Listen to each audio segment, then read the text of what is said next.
Espiritu Santo, Diyos hangtod sa kahangturan.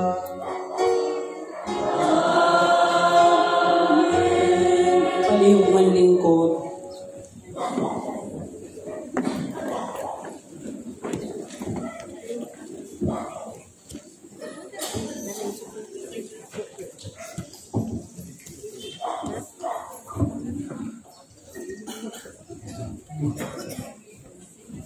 Gikan sa basahon sa Genesis.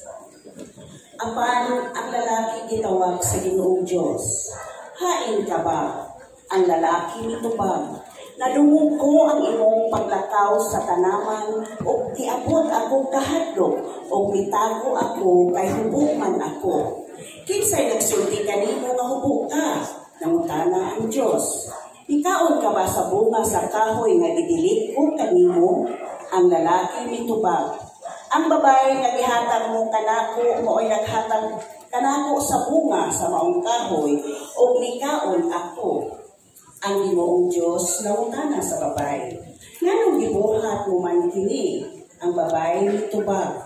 Gilansisan ako sa bitin, busa ni kaon ako niini. O ang Ginoong Diyos miingon sa bitin.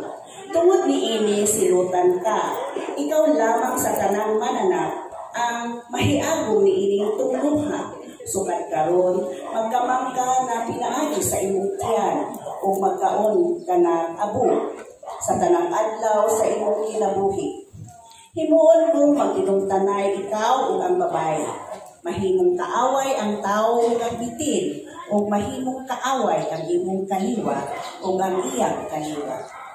Dugmon niya ang imong ulo o paakon mo usap ang iyang tikod. O miingon siya sa babae. Dugangan ko ang imong kalistanan. Ini panangkon mo o ang kasakit nga imong bation ini panganak nimo. Apan bisan panimili mangandoy kagihapon sa imong bana o siya maoy magbuot kanimo. Unya miingon siya kang Adan. Sanglit nagpadani ka man sa imong asawa o mikaon sa bunga sa kahoy nga gidilit ko kanimo, matinulong ang yuta tungod sa imong gibuhat. Maghago ka sa pag-ayo sa tibuok mong kinabuhi, una pa kini muhatag o igong abot alang kanimo. Muturok sa yuta ang mga sampingit o mga sakot alang kanimo.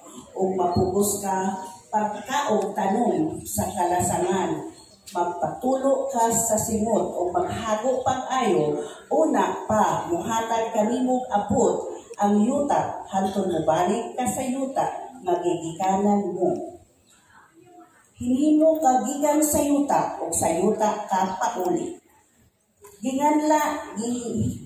Ginganlan sa lalaki ang iyang asawa o Eva, kay siya man ang inahan sa tanang mga tao, o nagbuhat ang Ginoong Diyos anak kang Adan o